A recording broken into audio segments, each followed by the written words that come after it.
Eh salut les loulous. Alors avant de commencer, je tenais à m'excuser sur les délais qui n'ont pas été tenus au niveau des vidéos. Je devais sortir 2 contenus par semaine, un format court, un format long.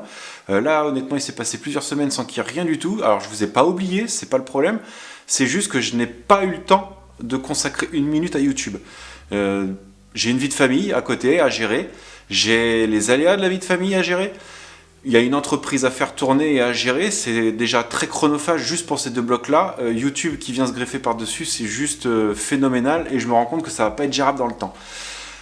Donc on va essayer de reproduire, on va revenir sur des bonnes bases, on va essayer de produire un contenu par semaine, qu'il soit long ou court, mais on va essayer de s'y tenir. On va voir si c'est gérable. Alors ce qui me prend pas mal de temps, c'est les mises en place. J'ai un matériel de plus que débutant, c'est de la bidouille. La seule chose qui est à peu près correcte, c'est le micro que je viens d'acheter qui est au-dessus. Le reste, c'est des éclairages bidouillés, mon smartphone pour me filmer. Derrière, il y a un miroir de coller planté dans un carton. Je pourrais vous montrer ça, c'est assez rigolo, de façon à pouvoir avoir un retour vidéo. Le tout avec un montage sur un logiciel gratuit qui est un peu bourré de pubs, etc. Enfin bref. Tout compris, il faut se dire que je passe à peu près 1 heure, voire un peu plus, pour produire 1 minute de contenu. Donc dans l'idéal, quand je voulais faire un format long de presque 30 minutes, il fallait que je passe 30 heures dans la semaine. Bah techniquement, le planning, il n'est pas assez long, quoi.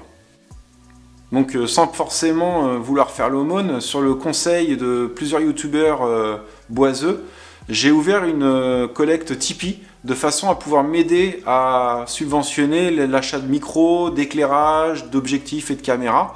Donc si cela vous en dit et de participer, il y aura un petit contenu spécifique réservé pour les personnes qui auront donné. Donc aujourd'hui, vidéo foire aux questions, je vais répondre à toutes les questions qui ont été posées sur l'ensemble des vidéos. Je tenais juste à vous préciser que pour les prochains commentaires ou les prochaines questions, venez les poster dans la dernière vidéo qui a été mise en ligne. N'allez pas me mettre des commentaires ou des questions sur les premières vidéos. C'est ce qui s'est passé, j'ai perdu un peu de temps à aller rechercher toutes les questions parce qu'il y en avait dans les 3 vidéos. Alors j'ai de la chance, il n'y en a que 3 pour l'instant. Alors d'ici un an, il y aura peut-être une 50aine de vidéos, peut-être plus, peut-être moins. J'ai pas envie d'aller fouiller dans toutes les vidéos pour voir les commentaires qui ont été donnés. Venez les poster directement dans la dernière. Ça sera beaucoup plus simple pour tout le monde. D'un point de vue chronologique, moi je m'y retrouverai et ça sera beaucoup moins chronophage au niveau de la gestion. Je vous en remercie. Alors la première question, c'est pas une question qui concerne le travail du bois, c'est une question qui concerne directement la chaîne. Que ce soit vous qui regardez l'écran, les amis, la famille, quelque chose est revenu. Et qui dérange apparemment, c'est l'introduction avec le « Salut les loulous ». Alors, aucune objection pour le supprimer. Si vous voulez qu'on le remplace par un truc bateau comme « Salut les boiseux », il n'y a pas de problème. Exprimez-vous tout de suite dans les commentaires. N'hésitez pas, dites-moi oui, non, je conserve pas. Si vous voulez que ça dégage, moi, il n'y a aucun souci, on mettra un petit salut basique. Et ça se passera très bien. Donc dans la dernière vidéo, je parlais de la création d'un bureau. J'étais en train de faire les finitions sur un des plateaux. Il n'y aura pas de suite à ces vidéos-là, je suis vraiment désolé. J'ai pas eu le temps de tout filmer jusqu'à la livraison chez la cliente. Les cadrages étaient pas top, le son était pourri, la vidéo tremblait par moments. Le téléphone est tombé à plusieurs reprises pendant les séances de débit et puis de corroyage qu'il a pu y avoir. C'est tout simplement non proposable. Donc pour les personnes qui seront patientes, à la fin de la vidéo, je verrai pour vous mettre un condensé des rushs potables avec quelques photos de la pièce livrée chez la cliente. La deuxième chose, c'était pas une question, mais plutôt une remarque. Est-ce que j'utilise un spatler ou un spalter ? Eh ben, tout simplement, c'est une langue qui fourche et ça n'a pas été vu au montage. J'ai pas pris le temps de tout analyser au niveau de mon dialogue. Se retrouver devant la caméra, c'est pas chose facile dans les débuts. Donc oui, bah, la langue à fourcher, c'est pas un spatler, c'est bien un spalter que j'utilise. Hein. Mais merci à la personne de l'avoir relevé, c'est très bien. S'il y a d'autres choses comme ça dans les vidéos où il y a des petites erreurs, n'hésitez pas à les mettre dans les commentaires, je ferai un erratum sur la fois suivante. Il n'y a aucun problème, je prends pas ça de travers, hein, je vous rassure. La première vraie question concerne les finitions au moment du ponçage sur mon plateau en Fibracolor. Pourquoi j'utilise pas un grain 380 sur mon plateau pour avoir un rendu très lisse? Alors, la réponse elle est toute simple, je veux pas créer de disparité entre mon champ et mon plateau. Je ponce mes champs plus fins que je ponce mon plateau parce que mon plateau il a déjà une texture très lisse par nature. Le Fibracolor c'est compacté dans un sens, les fibres qui sont sur le dessus du plateau sont très lisses, elles sont faciles à rattraper. Celles qui sont sur le champ par contre c'est une autre paire de manches, donc on les ponce toujours plus fines que ce qu'on va utiliser comme grain sur le dessus. Ça vous permet d'avoir une homogénéité sur l'ensemble des surfaces. Il n'y aura pas de reflets différents entre le champ et le dessus. On va tout simplement éviter d'avoir une différence de rugosité entre la face et le champ du plateau. Si je ponce en 3,80 sur le dessus, ce qui est envisageable, il va falloir sûrement que j'utilise un 600 peut-être sur les champs de façon à pouvoir obtenir quelque chose d'homogène. La deuxième question qui va se poser, c'est si je commence à utiliser des grains aussi hauts, est-ce que mon produit va être capable d'accrocher correctement la matière? Rubio nous le dit, on essaye de ne pas dépasser 240 sur les finitions Fibracolor, Valchromate. Sur ce qui est chêne massif, on dépasse rarement les 120. Dans des cas exceptionnels, si on veut vraiment obtenir quelque chose de spécifique, mais en règle générale, c'est non. Le produit ne tiendra pas. Alors quand je dis le produit ne tiendra pas, c'est pas vrai. Il ne tiendra pas dans sa condition optimale pour laquelle il a été prévu. Donc après, pour ce qui est des cols que j'utilise à atelier, il n'y a pas de secret de polichinelle. Sans faire de pub pour les marques, c'est de la Bostik R22 et de la Cléberite 303. Alors la Bostik R22, je me la réserve pour tout ce qui va être long en mise en place, quand j'ai vraiment besoin de prendre mon temps pour faire l'encollage proprement, qu'il y a de la manipulation entre les deux. Voilà, pour être sûr de ne pas se louper, je prends ce type de colle. Pour le reste, quand je sais que la manipulation va être très courte entre l'encollage et le pressage, je prends la Cléberite. La Cléberite, l'avantage qu'elle a, c'est qu'elle est compatible contact alimentaire en classe D3. Alors là, c'est top parce que je fabrique quand même pas mal de planches à découper ou de bio de boucher. Et c'est une colle que j'utilise très souvent à l'atelier. L'avantage aussi, c'est qu'elle peut coller très très bien les bois exotiques, comme les médiums, les valchromates, ça colle de tout.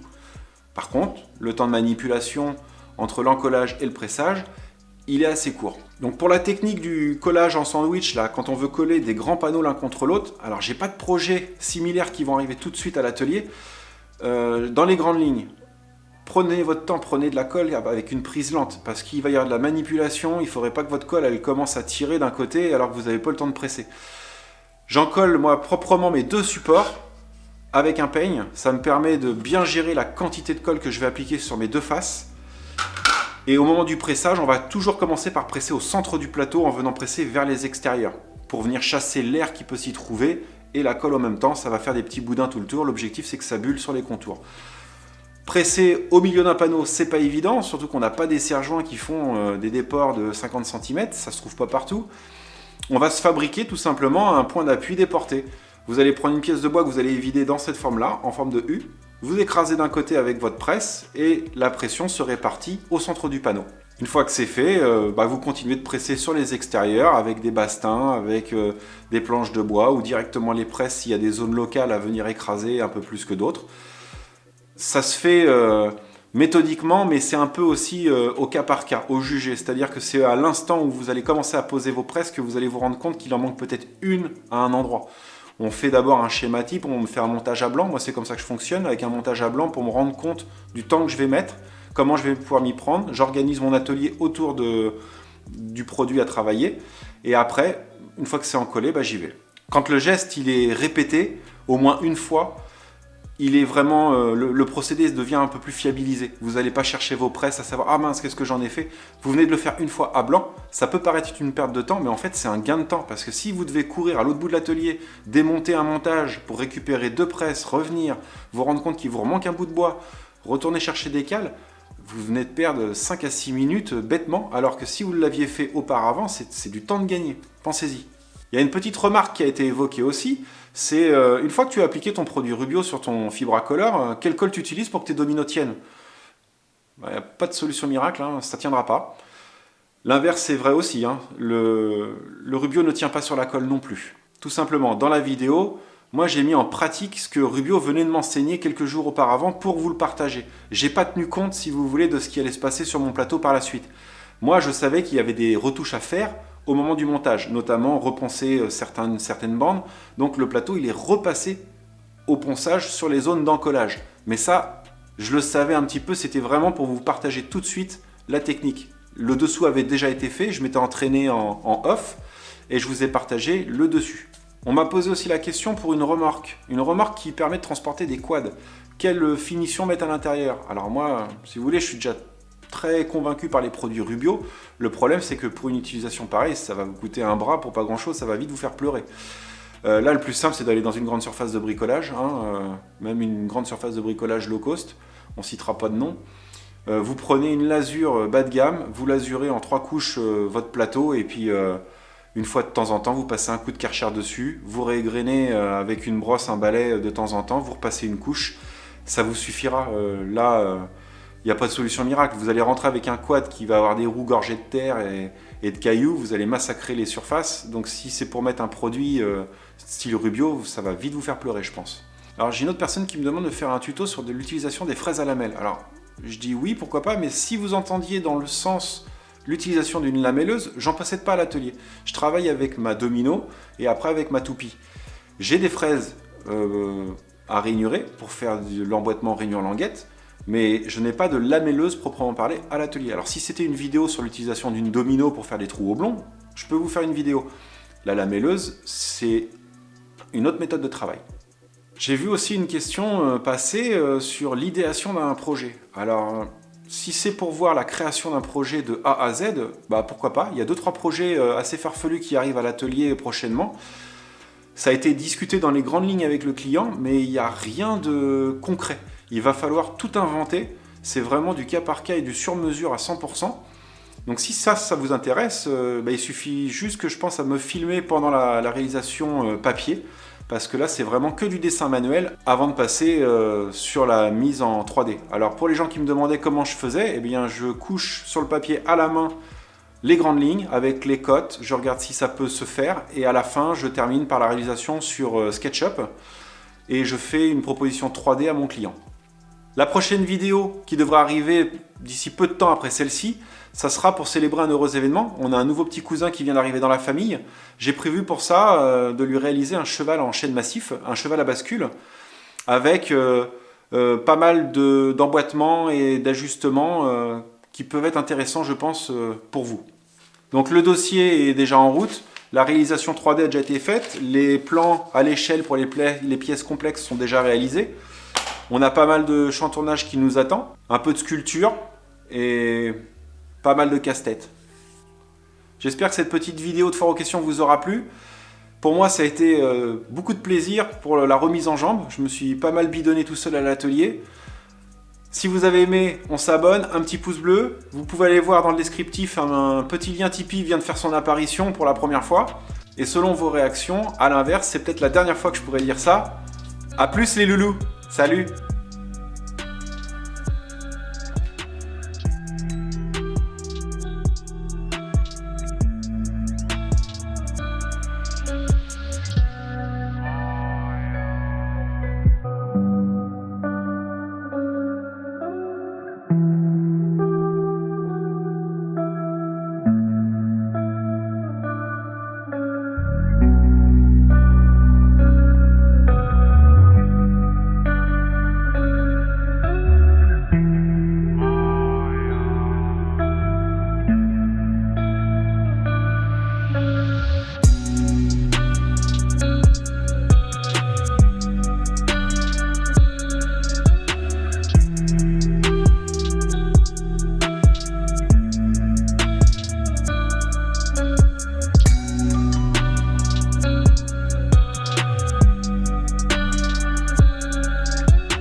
ici sur une problématique, c'est un challenge que la cliente a lancé. Il faut conserver l'aspect aérien du bureau. On remet vite fait les choses en place. Ici, c'est la partie caisson. Je suis sur l'avant du bureau. La bibliothèque est ici. Les intercalaires qu'on voit, ça va permettre de soutenir le plateau du bureau. Donc, on se retrouve à avoir des espaces ouverts sur tout le contour et sur toute la façade.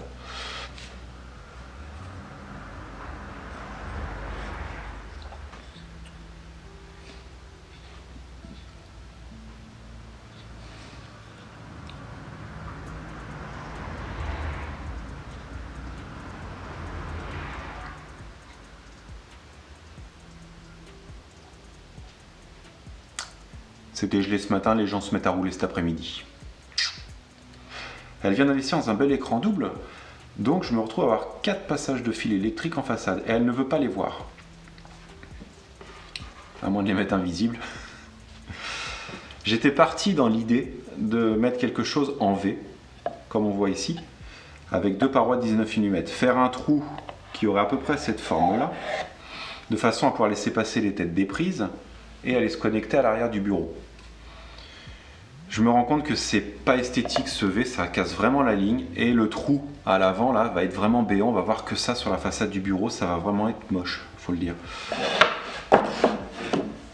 Comme j'aime les challenges et que je dis toujours qu'il y a 2 solutions à un problème, je change d'idée complète, je pars sur un bloc de 30 mm qui sera lui positionné symétriquement au reste. On va garder donc la ligne et la partie aérienne du bureau et on va venir usiner une feuillure sur le dessus pour ne laisser passer que les fils électriques. Les têtes de prise ne pourront pas passer. Je vais vous faire un petit dessin, ça sera plus simple. Donc pour l'exemple, je ne vous fais pas un dessin à l'échelle, hein. On va juste recopier les contours du réglé. Toc. On va venir ouvrir une feuillure.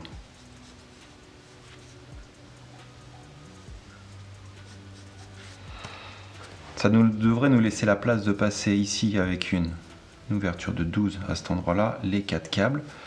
Et ici, je vais venir y rajouter une pièce de bois en usinant une rainure arrêtée à cet endroit-là.